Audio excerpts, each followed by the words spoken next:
Lakshmi Mittal, യുകെയിലെ Indian വംശജനായ millionaire, ഏറ്റവും വലിയ ധനികൻ, യുകെ വിടുന്നു, ദുബായിലേക്ക് ചേക്കേറുന്നു. ഇതൊരു കുറച്ച് നാളായിട്ടൊരു ഹൈലൈറ്റ് ആണ്, അല്ലെങ്കിൽ ഒരു മെയിൻ ന്യൂസ് ആണ്. ഇതിന്റെ സത്യാവസ്ഥ നമുക്കൊന്ന് നോക്കാം. ശരിക്കും ലക്ഷ്മി മിത്തലാണോ യുകെയിലെ ഇന്ത്യൻ വംശജനായ ഏറ്റവും ധനികനായ മനുഷ്യൻ? അല്ല.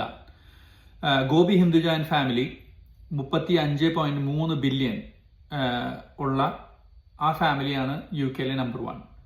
രണ്ടാമത് David and Simon Reuben 26.9 billion ആണ് അവരുടെ നെറ്റ്വർത്ത്.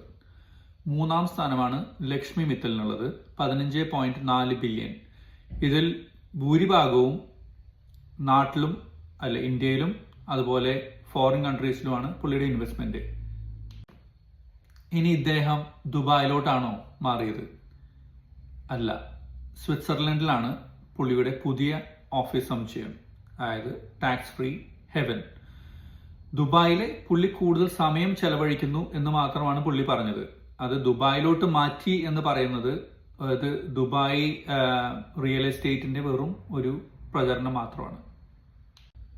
പിന്നെ ഒരു ഹെഡ്ലൈൻ, 16,500 മില്യനേഴ്സ് യുകെ വിടുന്നു എന്നുള്ളതാണ്. ഇത് സത്യമാണോ? സത്യത്തിൽ 7,500 മില്യനേഴ്സ് ആണ് യുകെ വിട്ടത് 2024. റൈറ്റ് വിങ് പൊളിറ്റിക്സ് ആണ് കൂടുതലും അത് എക്സാജറേറ്റ് ചെയ്തിട്ട് 16,500 പേർ വിടും എന്ന് പറയുന്നത്. ഇതിൽ അടിസ്ഥാനമില്ല ഇതുവരെ. പിന്നെ ഇവരെങ്ങോട്ടാണ് പോകുന്നതെന്ന് ചോദിച്ചു കഴിഞ്ഞാൽ പല രാജ്യങ്ങളാണ്. അത് Italy, UAE, Saudi Arabia and Switzerland. ഈ 4 സ്ഥലങ്ങളിലോട്ടാണ് കൂടുതലും മില്യനേഴ്സ് ചേക്കേറുന്നത്. ഇതിന്റെ കാരണം ഇവിടെ നോൺ ഡോം സ്റ്റേറ്റസ് നിർത്തലാക്കി എന്നുള്ളതാണ്. അതായത് അവരുടെ ഇൻകം ഏത് രാജ്യത്താണെങ്കിലും ഇവിടെ ടാക്സ് അടയ്ക്കേണ്ടി വരും എന്നുള്ള ആ ഒരു റൂള് വന്നതിന്റെ പേരിലാണ് ഇവരെല്ലാവരും രാജ്യം വിടുന്നത്. അത് ഇൻഹെറിറ്റൻസ് ടാക്സ് ആവട്ടെ, ക്യാപിറ്റൽ ഗെയിൻസ് ടാക്സ് ആവട്ടെ, എന്ത് ടാക്സോ ആവട്ടെ, ടാക്സ് കൂടുതൽ അടയ്ക്കേണ്ടി വരും എന്നുള്ളത് കൊണ്ടാണ് ഇവർ രാജ്യം വിടുന്നത്. ഇതുകൊണ്ട് യുകെ തകരുമോ? അതാണ് അടുത്ത ചോദ്യം. ഇവരിതുവരെ ആ ടാക്സ് അടച്ചിരുന്നില്ല, ഇനി നാളെയും അത് അടയ്ക്കാൻ പോകുന്നില്ല. അതുകൊണ്ട് എൻ്റെ അഭിപ്രായത്തിൽ, ഇതെൻ്റെ മാത്രം അഭിപ്രായമാണ്, ഇതുകൊണ്ട് യുകെയുടെ സാമ്പത്തിക ഘടനയ്ക്ക് വലിയൊരു കോട്ടം വരാനില്ല. ഇനി മറ്റൊരു ഹെഡ്ലൈൻ നോക്കാം. 74,000 ഇന്ത്യൻ വംശജർ യുകെ വിടുന്നു. ഇത് ഒരിക്കലും ഒരു ലേബർ ഗവൺമെന്റ് പോളിസിയുടെ പ്രശ്നങ്ങളല്ല. ഇത് ഈ പറഞ്ഞ പോലെ നോൺ ഡോം സ്റ്റേറ്റസുമായിട്ടും ഇതിന് ബന്ധമില്ല. കാരണം ഇപ്പൊ നമ്മൾ കുറച്ച് കാലങ്ങളായിട്ട് നോക്കുകയാണെങ്കിൽ ഇത് കൂടി വരികയാണ്. ഈ 74,000 പേരിൽ എത്ര ഹൈ നെറ്റ്വർത്ത് ഇൻഡിവിജ്വൽസ്, അതായത് ധനികന്മാർ ഉണ്ടെന്ന് നമുക്ക് നോക്കാം.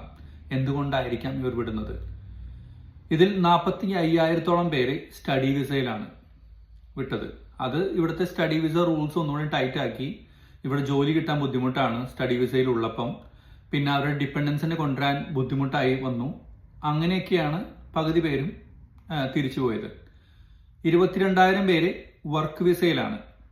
അവരുടെ കാരണം എന്ന് വെച്ച് കഴിഞ്ഞാൽ മെയിനായിട്ട് ഇവിടത്തെക്കാളും കൂടുതൽ സൗകര്യം US അല്ലെങ്കിൽ കാനഡ അല്ലെങ്കിൽ ഓസ്ട്രേലിയ, ഈ 3 രാജ്യങ്ങളിലോട്ടാണ് ഒരുപാട് പേര് ഇവിടുന്ന് മൈഗ്രേറ്റ് ചെയ്തു പോയത്. അത് ഇവിടെ സെറ്റിൽ ചെയ്യാൻ താല്പര്യമില്ലാതെ ഇത് പകുതി 3/4 പേരും കഴിഞ്ഞ 5 വർഷത്തിനകം വന്ന ആൾക്കാരാണ്. അത് ഇവിടെ സെറ്റിൽ ആവുന്നതിന് പകരം ഓസ്ട്രേലിയയുടെ ഉൾപ്രദേശങ്ങളിൽ പോയി അവിടെ ജോലി കണ്ടുപിടിച്ച് അവിടെ കുറച്ചുകൂടി നന്നായിട്ട് ജീവിക്കാമെന്ന് കരുതി അങ്ങോട്ട് പോയവരാണ്. പിന്നെ 7,000 പേരോളം അതർ വിസ കാറ്റഗറിയാണ്. അതർ വിസ കാറ്റഗറി ഒരുപക്ഷെ ബിസിനസ് വിസയിലായിരിക്കാം, അല്ലെങ്കിൽ വിസിറ്റർ വിസ കഴിഞ്ഞ് എക്സ്റ്റെൻഡ് ചെയ്ത വിസകളിലായിരിക്കാം. അങ്ങനെ പലരും പോയതാണ്. അപ്പം ഇതിന്റെ മെയിൻ സമ്മറി എന്താണെന്ന് വെച്ച് കഴിഞ്ഞാൽ, ഈ 45,000 പേരും ഇവിടെ നിന്നും ദുബായിലോട്ടല്ല പോയത്, അവർ നാട്ടിലോട്ട് തിരിച്ചു പോവുകയാണ് ചെയ്തത്. അതൊരു റിവേഴ്സ് മൈഗ്രേഷൻ അല്ല, നാടിന്റെ മേന്മ കണ്ട് തിരിച്ചു പോയതും അല്ല.